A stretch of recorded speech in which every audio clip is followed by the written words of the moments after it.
Friends, शिकायत निवारण प्रणाली में शासन के कुछ ऐसे अभिकरण होते हैं जो कि शासन में जितनी भी बुराइयां हैं, शासन की कार्य प्रणाली में जितनी भी बुराइयां हैं और शिकायतें हैं, उन पर कार्रवाई करे और उनकी जांच करे।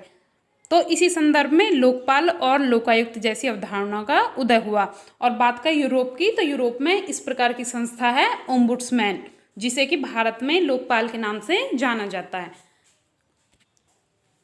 अगर बात करें इसकी स्थापना की, तो इसकी स्थापना जो की गई थी उसका उद्देश्य था वो नागरिकों के शिकायतों का निपटारा करना। क्या था? नागरिकों के शिकायतों का निपटारा करना इसका मुख्य उद्देश्य था, इसलिए इसकी स्थापना हुई। इसकी स्थापना सबसे पहले कहाँ पर हुई थी? स्वीडन में 1809 में। कब? 1809 में इसकी स्थापना की गई थी स्वीडन में। उसके बाद में फिनलैंड में हुई थी 1919 में। फिनलैंड के बाद में इसकी स्थापना हुई थी डेनमार्क में 1955 में। उसके बाद में ब्रिटेन ने इसकी स्थापना की थी किसके रूप में? संसदीय प्रशासन आयुक्त के रूप में इसकी स्थापना की थी। और कब की थी? 1967 में, 1967 में।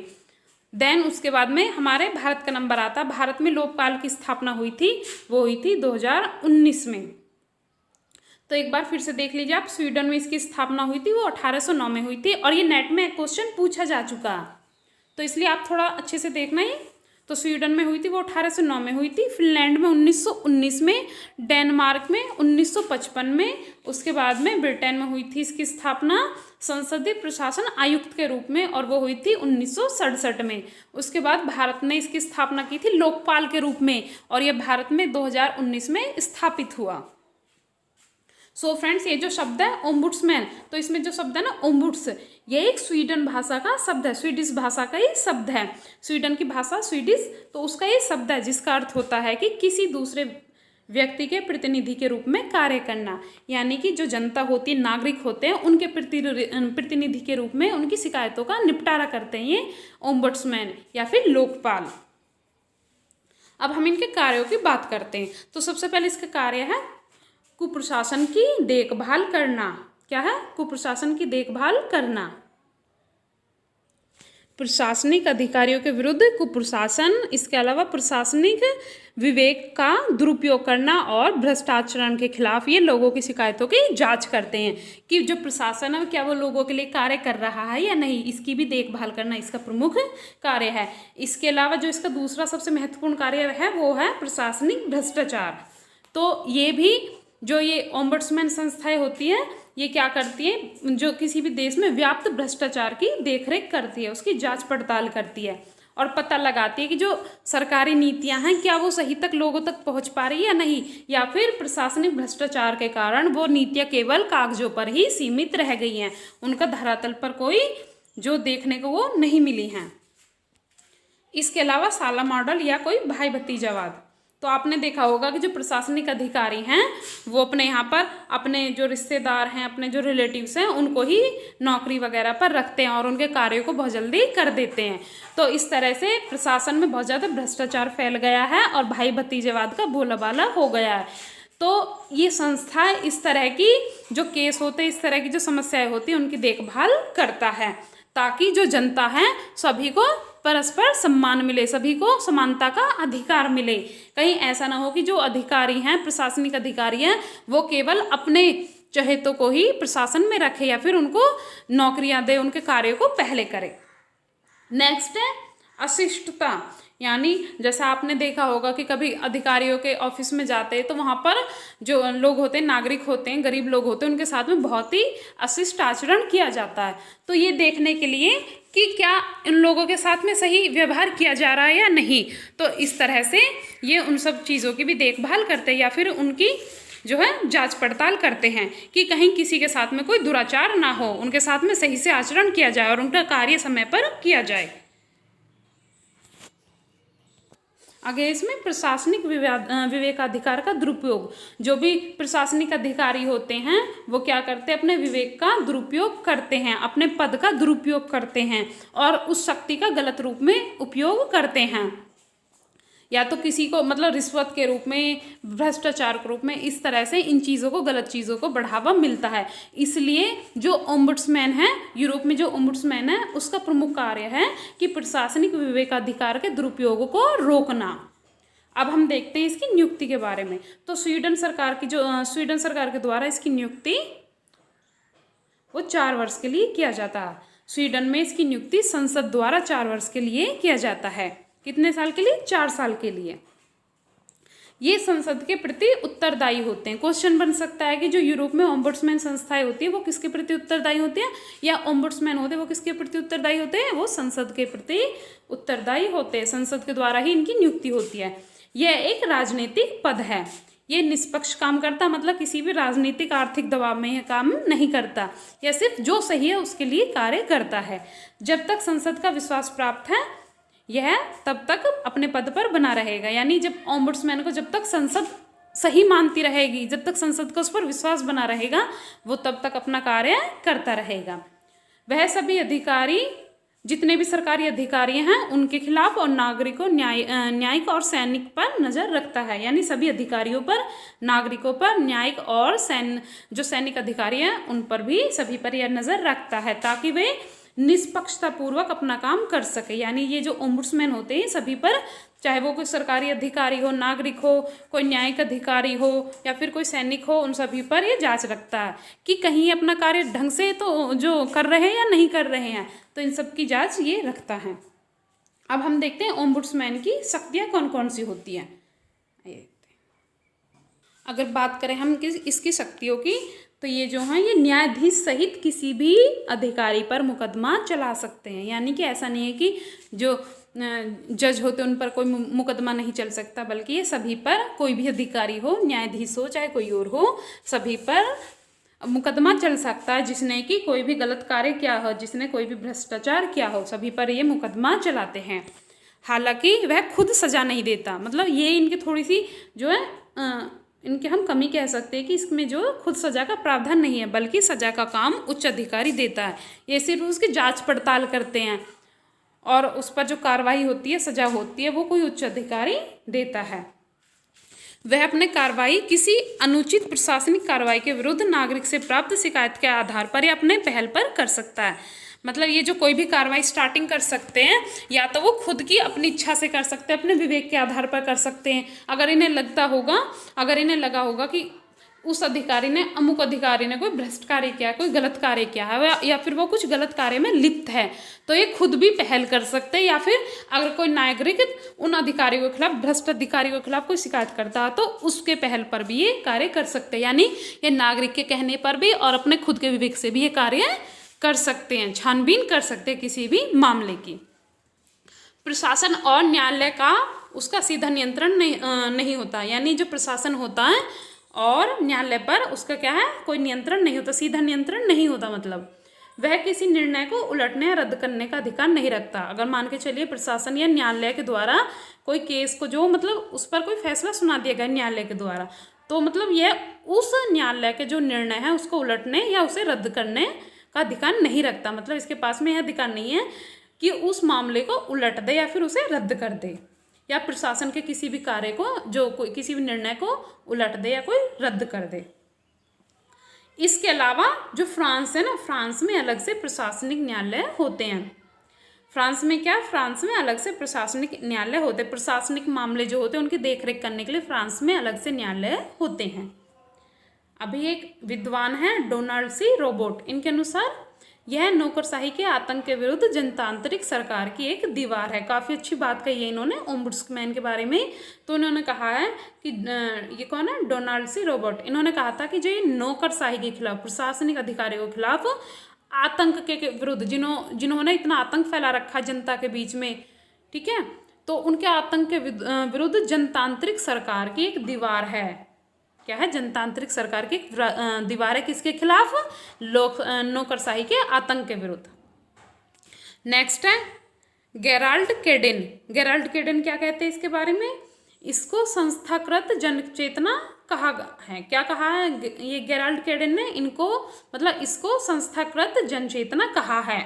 ठीक है, क्या है ये, संस्थाकृत जन चेतना। अगर क्वेश्चन आ जाए कि संस्थाकृत जन चेतना ओम्बुड्समैन को किसने कहा, तो वो है गेराल्ड केडेन ने। तो ये तो हो गया यूरोप में ओम्बुड्समैन के बारे में। अब हम देखते हैं कि हमारे यहाँ पे भारतीय लोकपाल क्या है। प्रथम प्रशासनिक सुधार आयोग ने 1966 में नागरिकों के शिकायत के निस्तारण के लिए केंद्रीय स्तर पर लोकपाल और राज्य स्तर पर लोकायुक्त नामक 2 विशेष अधिकरणों की स्थापना की बात कही थी। यानी कि जो इसकी सिफारिश की थी सबसे पहले भारतीय लोकपाल के बारे में, लोकायुक्त के बारे में जिसने बात की थी वो थे प्रथम प्रशासनिक सुधार आयोग। ठीक है, इसके द्वारा सिफारिश की गई थी कि भारत में इस तरह की भी संस्थाएं होनी चाहिए। जिस तरह से यूरोप में ओम्बड्समैन संस्था है, उसी की तर्ज पर भारत में भी लोकपाल नामक संस्था होनी चाहिए। लोकपाल नामक एक इस तरह का निकाय होना चाहिए जो कि लोगों की शिकायतों को उनको निवारण कर सके, और जो कि केंद्र स्तर पर लोकपाल था और राज्य स्तर पर क्या था, लोकायुक्त। तो ये सिफारिश की गई थी प्रथम प्रशासनिक सुधार आयोग के द्वारा 1966 में। इस संस्था का कार्य बताया था, क्या था इसमें, इस संस्था का कार्य केंद्र और राज्य के स्तर पर मंत्री और सचिवों के विरुद्ध शिकायतों को निपटाना। यानी कि जो केंद्र और राज्य के स्तर पर जो भी मंत्री है, जो भी सचिव है, उनके खिलाफ कोई भी शिकायत है, ठीक है, कोई भी गंभीर आरोप है, उनको निपटाना, उनका जो निस्तारण करना, उनके बारे में जांच पड़ताल करना और कार्रवाई करना। अब आगे इसमें प्रशासनिक सुधार आयोग ने न्यायपालिका को लोकपाल से बाहर रखने की सिफारिश की थी। मतलब जो पहला प्रशासनिक सुधार आयोग था उसने कहा था कि जो हमारी न्यायपालिका है, जो हमारी जुडिशरी है, वो पूरी तरह से लोकपाल से बाहर रहे। क्या है, इन्होंने बताया था न्यायपालिका को लोकपाल से बाहर रखने की सिफारिश की थी। ऐसा न्यूजीलैंड में होता, मतलब न्यूजीलैंड में ऐसा होता है कि जो वहाँ पे न्यायपालिका, जो वहाँ पे जुडिशरी सिस्टम है, वो पूरी तरह से ओम्बुड्समैन से बिल्कुल अलग होता है, बिल्कुल सेपरेट होता है। हालांकि स्वीडन में न्यायपालिका भी ओम्बुड्समैन के तहत ही आती है। जो वहाँ की जुडिशरी सिस्टम है ना, वो भी ओम्बुड्समैन के तहत ही आती है।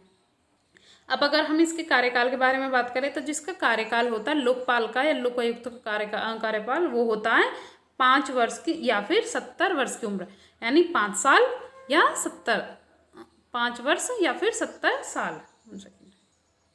मतलब जो उसका कार्यकाल होता है वो 5 साल होता है, और अगर उसकी उम्र पहले हो जाए तो मतलब ज़्यादा से ज़्यादा वो 70 साल तक उस पद पर रह सकता है, जो भी पहले हो।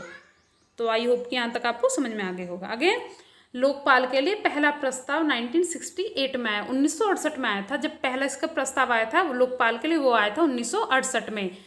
लेकिन क्या हुआ था, ये किसी वजह से संसद में पास नहीं हुआ था, किसी कारण से ये संसद में पास नहीं हुआ था। कई बार बिल आए लेकिन पास नहीं हुआ। इसके बाद भी कई बार ये बिल आ चुके, लेकिन ये कभी पास हुए नहीं थे।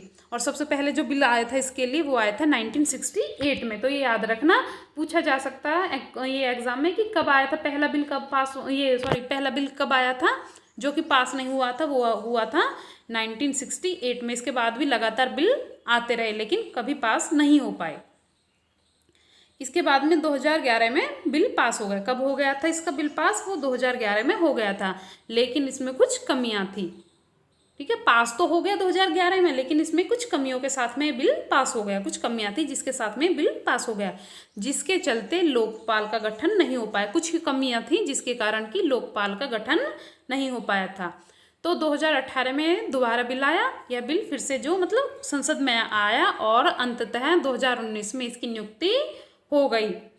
2019 में इसकी नियुक्ति हो गई। तो और आपको पता भी होगा इसके पहले, हमारे भारत के पहले कौन है लोकपाल, पीसी घोष, पिनाकी चंद्र घोष, वो भारत के पहले लोकपाल है। तो याद रखने, फैक्ट बन सकता है क्वेश्चन। अब हम देखते हैं इसकी नियुक्ति किस प्रकार से होती है। अगर बात करें इसकी नियुक्ति की, तो इसकी नियुक्ति एक चयन समिति के माध्यम से होती है। किसके द्वारा, एक चयन समिति होती है, सिलेक्शन कमेटी होती है, जिसके द्वारा इसकी नियुक्ति होती है। जिसके अध्यक्ष कौन होंगे, हमारे प्रधानमंत्री अध्यक्ष होंगे इस कमेटी के, और इसमें 4 अन्य सदस्य होंगे, जिसमें पहले होंगे लोकसभा अध्यक्ष, दूसरे होंगे लोकसभा के विपक्ष के नेता, और हमारा जो सुप्रीम कोर्ट है उसके जज होंगे, और इसके अलावा राष्ट्रपति के द्वारा कोई भी नामित प्रतिष्ठित व्यक्ति इसके सदस्य होंगे। मतलब इसमें ये एक कमेटी होगी जो कि लोकपाल का चयन करेगी, जिसमें हमारे अध्यक्ष होंगे प्रधानमंत्री और 4 अन्य सदस्य होंगे। मतलब 5 सदस्यीय कमेटी होगी। अध्यक्ष कौन होंगे, प्रधानमंत्री, और 4 सदस्य कौन होंगे, पहले होंगे लोकसभा के स्पीकर, दूसरे होंगे विपक्ष के नेता। ठीक है, और अगर कोई पार्टी विपक्ष के नेता के लायक नहीं है तो जो दूसरी बड़ी पार्टी है, दूसरी जो मेजॉरिटी वाली पार्टी है उसके नेता, और इसके अलावा जो उच्चतम न्यायालय के जज हैं वो होंगे, और राष्ट्रपति द्वारा कोई एक प्रतिष्ठित या कोई एक नामित व्यक्ति इस कमेटी का सदस्य हो सकता है। अब आगे होंगे कि लोकपाल में 1+8 मुख्य लोकपाल 8 सदस्य होंगे, यानी लोकपाल में कितने होंगे, 9 सदस्य होंगे। ठीक है, जिसमें कि एक तो जो लोकपाल होगा, मुख्य लोकपाल होगा, ठीक है, और 8 अन्य सदस्य होंगे, इस निकाय के अन्य सदस्य होंगे। एक अध्यक्ष होगा, मतलब लोकपाल होगा, और बाकी इसके सदस्य होंगे। इसका अध्यक्ष रिटायर्ड मुख्य न्यायाधीश होगा। कौन है, जो हमारे यहाँ से मुख्य ये होंगे, रिटायर्ड मुख्य न्यायाधीश होंगे, ठीक है, या फिर कोई न्यायाधीश होगा। इसके 8 सदस्य में कौन कौन होंगे, मतलब एक तो हमारे यहाँ के मुख्य न्यायाधीश या फिर न्यायाधीश होंगे, कहाँ के, सुप्रीम कोर्ट के। उसके अलावा 8 अन्य सदस्य में कौन कौन होगा, एक तो अनुसूचित जाति, दूसरा कहाँ से, एक अन्य पिछड़ा वर्ग से लिया जाएगा, और एक अनुसूचित जनजाति से। इसके अलावा एक अल्पसंख्यक और एक महिला सदस्य होंगे। ओके, तो अनुसूचित जाति, अनुसूचित जनजाति से, ओबीसी यानी अन्य पिछड़ा वर्ग से, और अल्पसंख्यक आयोग से, और एक महिला आयोग से इसके सदस्यों के जो लिया जाएगा। ये सेवानिवृत्त होने के बाद कोई जिम्मेदारी का पद नहीं ले सकता, यानी कि रिटायर होने के बाद में इनको कोई पद नहीं दिया जाएगा, किसी भी पद के लायक नहीं रहेंगे। आगे अधिकार क्षेत्र क्या क्या होंगे इसके, लोकपाल के क्या क्या अधिकार क्षेत्र होंगे, वो किस किस के तहत अपनी जो जांच पड़ताल कर सकता, कार्रवाई कर सकता। तो कोई भी मंत्री हो, वो चाहे राज्य स्तर का हो या फिर केंद्र स्तर का, संसद सदस्य हो, कोई भी ग्रुप के ABCD किसी भी ग्रुप के वो सदस्य हो, या फिर मतलब जो ABCD ग्रुप का कोई भी अधिकारी हो, ठीक है, चाहे वो बहुत बड़ा ऊंचा अधिकारी हो या फिर कोई निचले स्तर का अधिकारी हो। इसके अलावा संसद का कोई भी सदस्य किसी भी मंत्री की कर्मचारी की को तलाशी और जब्तीकरण का अधिकार, कुछ मामलों में दीवानी अदालत के अधिकार होंगे, यानी कि इसे कुछ हद तक कुछ मामलों में एक दीवानी अदालत के रूप में से अधिकार प्राप्त होंगे। सीज की गई संपत्ति की पुष्टि का आधार, यानी कि ये किसी संपत्ति को सीज कर सकते हैं और बता सकते हैं कि उसकी पुष्टि कर सकते हैं। इसके अलावा अवैध तरीके से कमाई गई संपत्ति, ब्लैक मनी या फिर गलत तरीके से जो संपत्ति कमाई गई उसके बारे में, और आय प्राप्तियों को जब्त करने का अधिकार, पूछ सकते हैं कि आपको ये आय कहाँ कहाँ से हुई है।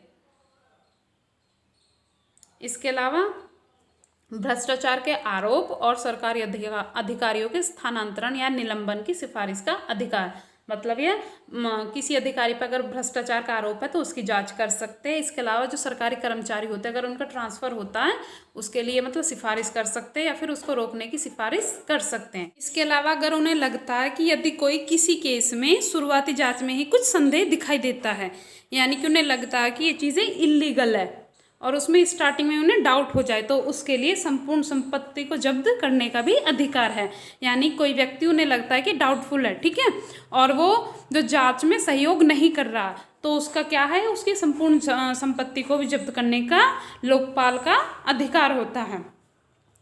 इसके अलावा केंद्र सरकार को भ्रष्टाचार के मामलों में सुनवाई के लिए विशेष अदालतों का गठन करना होगा, जितनी लोकपाल बताए, यानी कि केंद्र सरकार का काम है कि भ्रष्टाचार के मामलों की सुनवाई के लिए एक अलग से अदालत होनी चाहिए, विशेष अदालत होनी चाहिए। और कितनी होनी चाहिए, यह लोकपाल अपनी इच्छा अनुसार बता सकता है, जितनी भी आवश्यकता हो लोकपाल उतनी बता सकता है। तो इसलिए केंद्र सरकार को भ्रष्टाचार के मामलों की सुनवाई के लिए अलग से विशेष अदालत बनाने की आवश्यकता होगी, और सिर्फ एक ही नहीं, जितना भी लोकपाल आवश्यकता अनुसार बताए उतनी।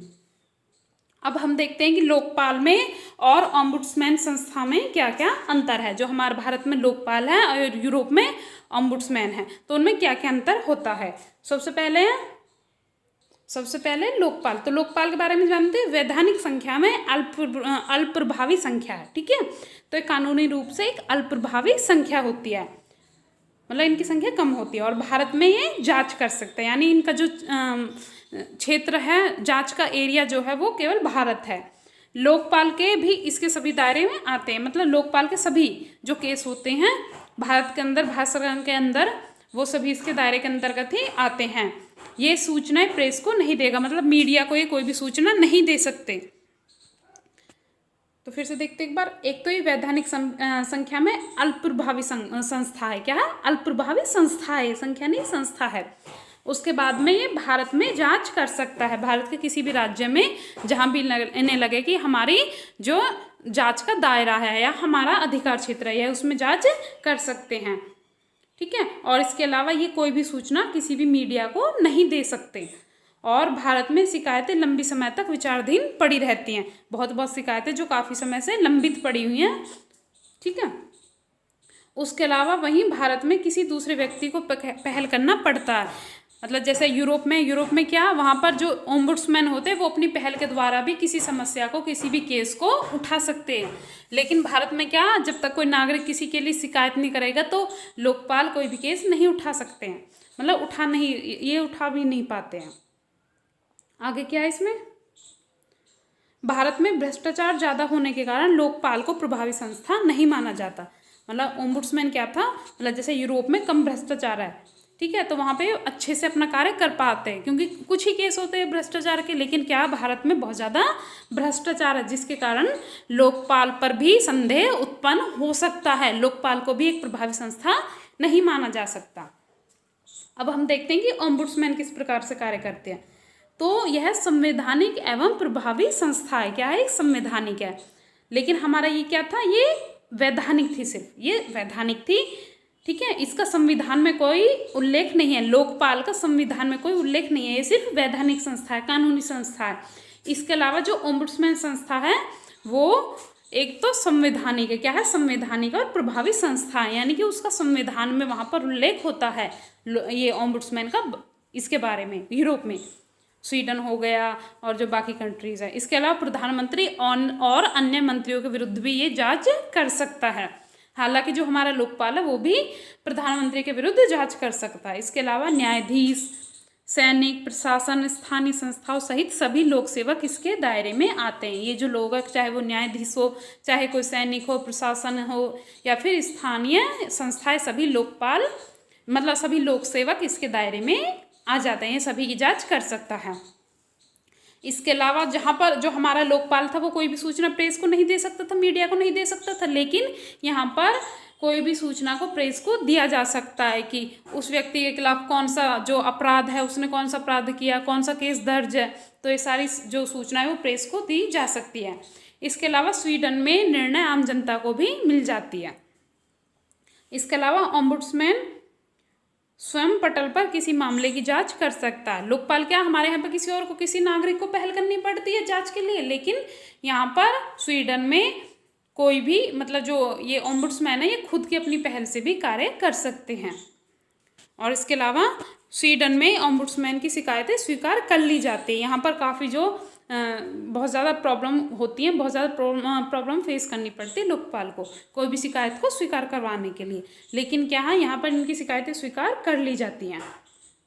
और ओम्बुड्समैन जनता और लोक प्रशासन में बहुत ज़्यादा सम्मान है। मतलब ओम्बुड्समैन का जनता में और लोक प्रशासन में इसका बहुत ज़्यादा सम्मान किया जाता है, बहुत ज़्यादा रेस्पेक्ट की जाती है, क्योंकि उन्हें पता है कि ये हमारी शिकायतों का निवारण करेंगे, हमारे देश को भ्रष्टाचार मुक्त बनाएंगे, इसलिए इनका काफ़ी सम्मान किया जाता है। भारत के लोकपाल के चयन समिति में शामिल थे कौन कौन थे? एक तो थे मतलब जिन्होंने भारत में लोकपाल का चयन किया, जो पहले लोकपाल थे PC घोष, उनका चयन किया था। तो उनकी समिति में कौन कौन शामिल थे? नरेंद्र मोदी अध्यक्ष बताया मैंने, जो कि हमारे प्राइम मिनिस्टर थे।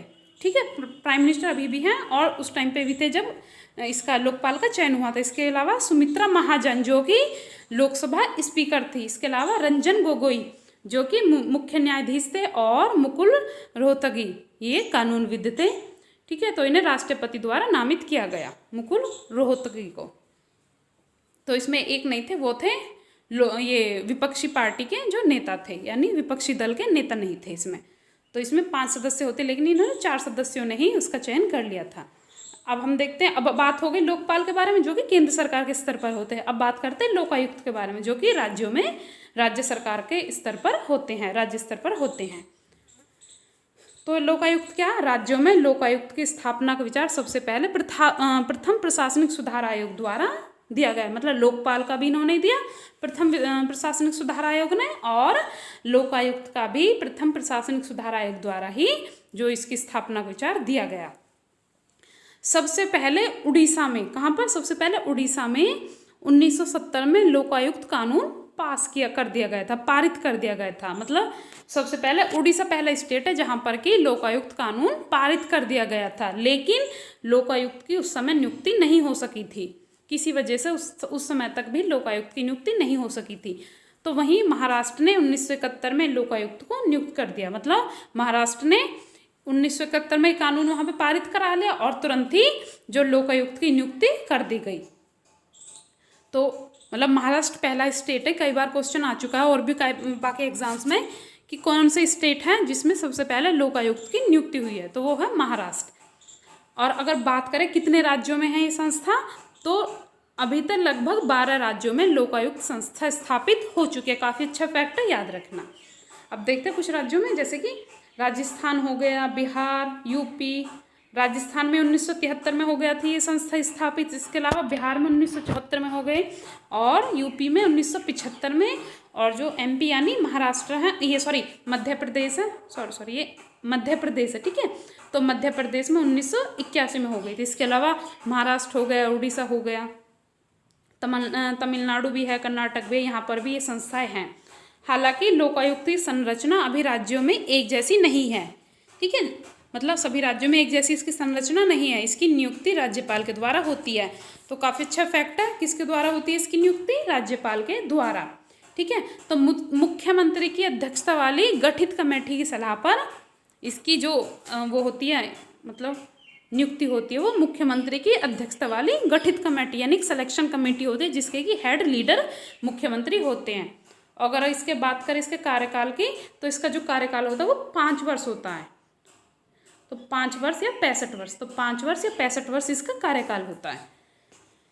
राज्यों में लोकायुक्त के अधिकार क्षेत्र अलग अलग हो सकते हैं। ऐसा नहीं है कि सभी स्टेट हैं वहाँ पर सब इनके अधिकार सेम हो, बल्कि अलग अलग भी हो सकते हैं। लोकायुक्त शिकायतों, आरोपों दोनों प्रकार के मामलों पर विचार कर सकता है। जो लोकायुक्त होता है, अगर उसके पास में कोई शिकायत आती है या फिर किसी व्यक्ति के ऊपर कोई आरोप लगा दिया जाता है, तो यह दोनों प्रकार से ही दोनों मामलों पर विचार कर सकता है। यह राज्य विधायिका के प्रति उत्तरदायी है। किसके प्रति उत्तरदायी है? राज्य विधायिका के प्रति उत्तरदायी हो।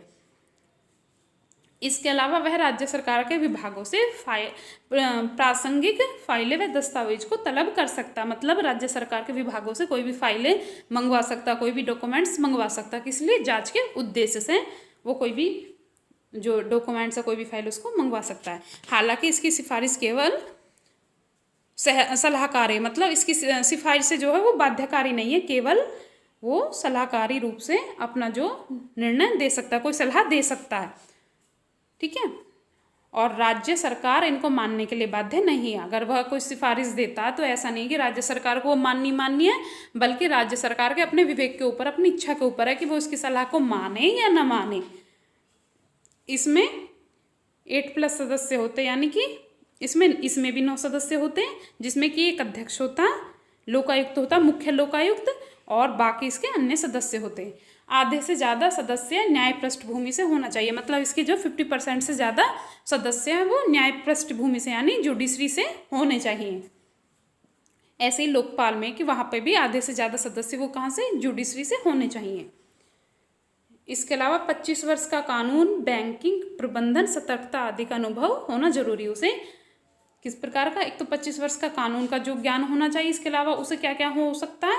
बैंकिंग का होना चाहिए, या फिर प्रबंधन का, या फिर सतर्कता आदि का अनुभव से, एक्सपीरियंस उसे होना जरूरी है।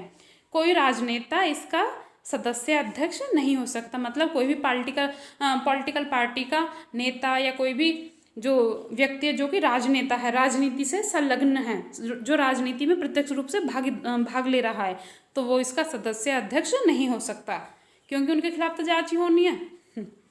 चलो छोड़ो, तो ठीक है। तो कोई भी राजनेता इसका सदस्य नहीं हो सकता या इसका अध्यक्ष नहीं हो सकता।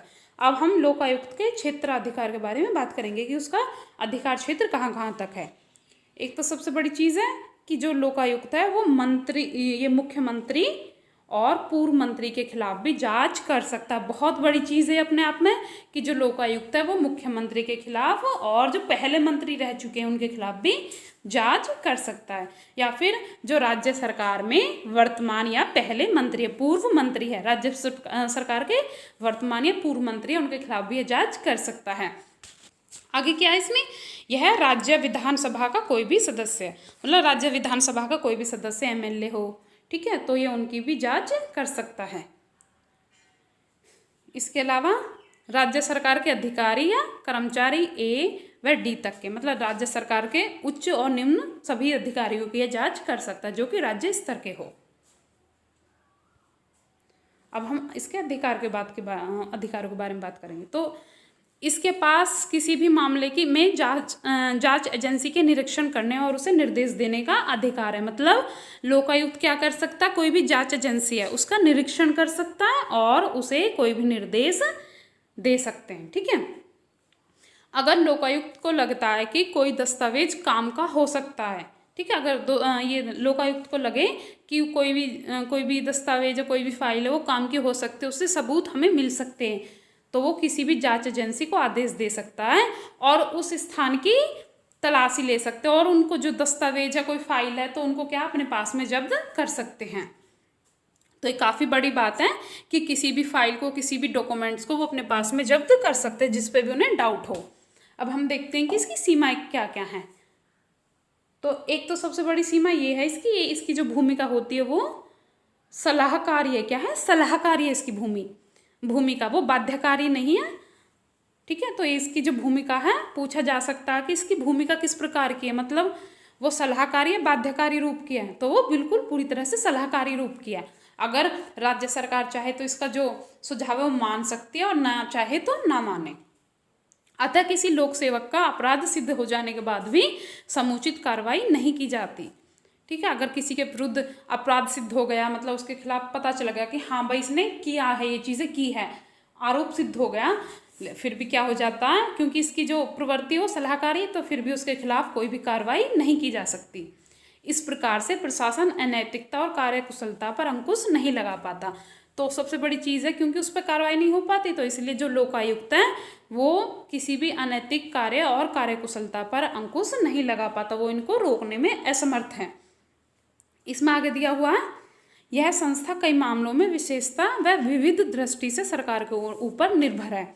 तो काफ़ी बड़ी चीज़ है क्योंकि संस्था कई मामलों में, जैसे आर्थिक रूप से ये क्या है, सरकार के ऊपर डिपेंडेंट है, ठीक है। इसका अपने पास में कोई भी अर्थ से, वित्त से संबंधित कोई भी स्रोत नहीं होता, इसलिए पूरी तरह से सरकार के ऊपर डिपेंड होती है, ठीक है। क्योंकि सरकार के ऊपर पैसे से लेन देन से संबंधित ये उसके ऊपर डिपेंड होगी, तो क्या है, ये काफ़ी अपने आप में कमज़ोर पड़ जाएगी, ठीक है।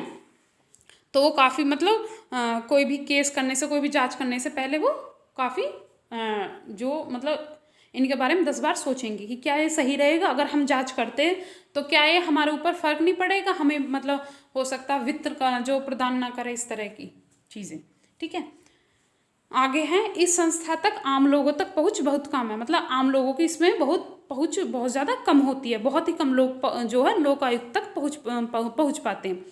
कई राज्यों में लोकायुक्त राज्यपाल मुख्यमंत्री के बीच तालमेल नहीं बैठा पा रहे। कई राज्य हैं उनमें जो लोकायुक्त हैं वो राज्यपाल और मुख्यमंत्री के बीच में जरा भी तालमेल, समन्वय नहीं बैठा पा रहे हैं। जैसे कि 1977 में मध्य प्रदेश में 2 मंत्रियों के विरुद्ध अभियोजन की स्वीकृति मिल गई थी। मतलब लोकायुक्त के बाद में मध्य प्रदेश में 2 मंत्री थे, उनके विरुद्ध अभियोजन की स्वीकृति मिल गई थी, पता चल गया था, उनके खिलाफ दोष सिद्ध हो गया था, पर जो मंत्रिमंडल है, मंत्रिमंडल ने इसकी मंजूरी नहीं दी। मंत्रिमंडल और राज्यपाल ने इसकी स्वीकृति नहीं दी। इस प्रकार से इसका रहना अप्रासंगिक सा लगता है, मतलब लगता नहीं है कि ये सही से कार्य कर पा रहे हैं, इसलिए इसको काफ़ी ज़्यादा और शक्तियाँ प्रदान करने की आवश्यकता है। अब हम देखते हैं, क्योंकि इसमें इतनी सारी सीमाएं, इतनी सारी कमियां हैं, ठीक है, जिसके कारण ये प्रभावी ढंग से अपना कार्य नहीं कर पा रहे हैं। तो अब इसके कुछ सुझाव हैं, उन सुझावों को भी देख लेते हैं, क्या क्या इसमें सुझाव है। एक तो सबसे बड़ी चीज़ है, इसको संवैधानिक दर्जा दिया जाए। क्या संवैधानिक दर्जा इसको प्रदान किया जाए, लोकपाल को भी और लोकायुक्त को भी, जिससे कि ये पूरी तरह निष्ठा से बिल्कुल निडर होकर अपना कार्य कर पाए। क्योंकि अभी तक ये वैधानिक संस्था है, संवैधानिक संस्था नहीं, सांविधिक संस्था भी नहीं। ठीक है। और लोकायुक्त को शपथ पत्र से छूट देने की स्वतंत्रता दी जाए, मतलब लोकायुक्त को कोई भी शपथ पत्र से छूट की, मतलब उससे छूट मिलनी चाहिए उसे। आगे है, जनता के द्वारा शिकायत करने पर जमानत राशि पर जोर ना दिया जाए, मतलब अगर कोई व्यक्ति, कोई नागरिक किसी के खिलाफ शिकायत करता है तो उस पर जमानत राशि के लिए उस पर जो दबाव ना डाला जाए, उस पर जोर ना दिया जाए। ठीक है। इसलिए क्या है, जो जनता है वो ज़्यादा से ज़्यादा शिकायत कर सकेगी। आगे है, इस संख्या को कार्यपालिका के नियंत्रण से पूर्णतः स्वतंत्र बनाया जाए, यानी ये जो संस्था है इसको पूरी तरह से कार्यपालिका के नियंत्रण से पूर्णतः स्वतंत्र बनाया जाए, मतलब पूरी तरह से इंडिपेंडेंस हो जाए अर्थ से और किसी नियंत्रण से। इसको सजा देने का भी अधिकार दिया जाए। अभी तक क्या है, लोकायुक्त को भी, लोकपाल को भी सजा देने का कोई भी अधिकार नहीं है, लेकिन इसमें सुझाव दिया गया है कि इसको जो भी दोष सिद्धि के बाद में किसी भी व्यक्ति को सजा देने का अधिकार होना चाहिए। सो फ्रेंड्स, आज का हमारा टॉपिक यहीं में खत्म होता है। मिलते हैं नेक्स्ट टॉपिक में, तब तक के लिए जय हिंद, जय भारत।